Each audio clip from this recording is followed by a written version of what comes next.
మీ business ఏదైనా మీ ఊర్లో promotion చేయాలంటే అది సుమన్ టీవీతోనే సాధ్యం. ఇప్పుడే సంప్రదించండి. Welcome to Suman TV. This is Satyam Prasad. రాష్ట్ర ముఖ్యమంత్రి నారా చంద్రబాబు నాయుడు, డిప్యూటీ సీఎం పవన్ కళ్యాణ్ రాష్ట్రంలోని మహిళలందరికీ ఒక శుభవార్త తెలియజేశారు. ఎన్నికల ముందు సూపర్ 6 పథకంలో భాగంగా మహిళలందరికీ కూడా ఉచిత బస్సు సౌకర్యాన్ని కల్పిస్తామని చెప్పి అప్పట్లో హామీ ఇచ్చారు. అదే హామీని ఆగస్టు 15 స్వాతంత్ర దినోత్సవం సందర్భంగా మహిళలందరికీ కూడా అమల్లోకి వచ్చేలాగా ప్రకటించారు. ఈ నేపథ్యంలో చిత్తూరు నగరంలోని మిట్టూరులో ఉన్న మహిళల యొక్క వారి యొక్క స్పందన ఏ విధంగా ఉంటుందో అడిగి తెలుసుకుందాం రండి. అందరికి నమస్కారం. నా పేరు రేఖ, చిత్తూరు వాసిని. ఎన్నికల ముందు కూటమి ప్రభుత్వం మాకు ఇచ్చిన హామీలు సూపర్ 6 కింద ఇప్పుడు 75% అమలు చేసేశారు.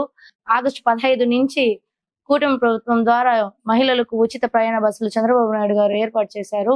ఎంతో సంతోషంగా ఉంది.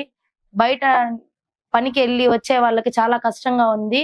ఇప్పుడు ఆగస్టు 15 నుంచి మాకు బస్సు ప్రయాణానికి ఎటువంటి లోటు లేకుండా బస్ ఛార్జీలు పెట్టుకునే కష్టంలో ఇప్పుడు ఉన్న వాళ్ళకి అప్పుడు బస్ ఛార్జీ లేకుండా ఆగస్టు 15 నుంచి ఉచిత బస్సు ప్రయాణాన్ని ఇచ్చినందుకు కూటమి ప్రభుత్వానికి, చంద్రబాబు నాయుడు గారికి కృతజ్ఞతలు తెలుపుకుంటున్నాము.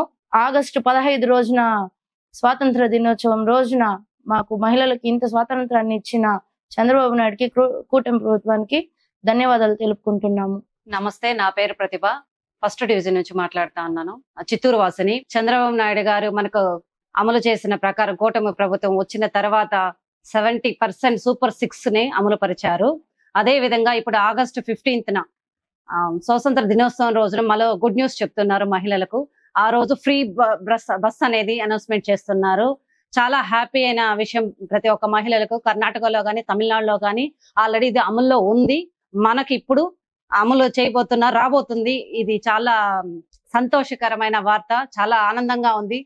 చాలా మంది పేదవాళ్ళు కానీ బస్ ఛార్జీలు పెట్టుకోలేకుండా, ఆటో స్పేర్స్ పెట్టుకోలేకుండా నడుచుకొని వచ్చే వాళ్ళు కూడా చాలా మంది ఉన్నారు. ఈ ఫ్రీ బస్ అనేది మనకు కానీ వచ్చిందంటే హ్యాపీగా, సంతోషంగా మహిళలందరూ బస్సులో రావడం కానీ, పోవడం కానీ, ఒక గుళ్ళు పోవడం కానీ, ఇవన్నీ కూడా వాళ్ళు చాలా ఆనందంగా హ్యాపీగా ఉంటారనేది మా మహిళల తరపున నుంచి నారా చంద్రబాబు నాయుడుకి కానీ, పవన్ కళ్యాణ్కి కానీ, కుటుంబ ప్రభుత్వం అందరికీ ధన్యవాదాలు. అందరికీ నమస్కారం. నా పేరు జాన్వి. మేము చిత్తూరులో ఉంటాం. మాకి మీడియా ద్వారా ఇప్పుడే తెలిసింది ఏంటంటే ఆగస్ట్ 15th నుంచి ఫ్రీ బస్సెస్ పెడుతున్నారు అని అనౌన్స్మెంట్ వచ్చింది. So we are very happy to know about it. కాలేజ్కి వెళ్ళాలి అంటే బస్ ఛార్జెస్ చాలా ఎక్కువ అవుతుండే. సో దానికోసం ఇప్పుడు ఈ న్యూస్ తెలిసినందుకు చాలా హ్యాపీగా ఉంది. ఎందుకంటే మాకు చాలా ఖర్చు అయిపోతా ఉంది. లైక్ ఎవ్రీడే చార్జెస్ కూడా చాలా ఎక్కువ. సో ఎవ్రీడే ట్రావెల్ చేస్తాం కాబట్టి కొంచెం చాలా ఇబ్బందిగా ఉండేది. Now we are very happy to know about it. All thanks to Chandrababu Naidu garu and Pawan Kalyan sir.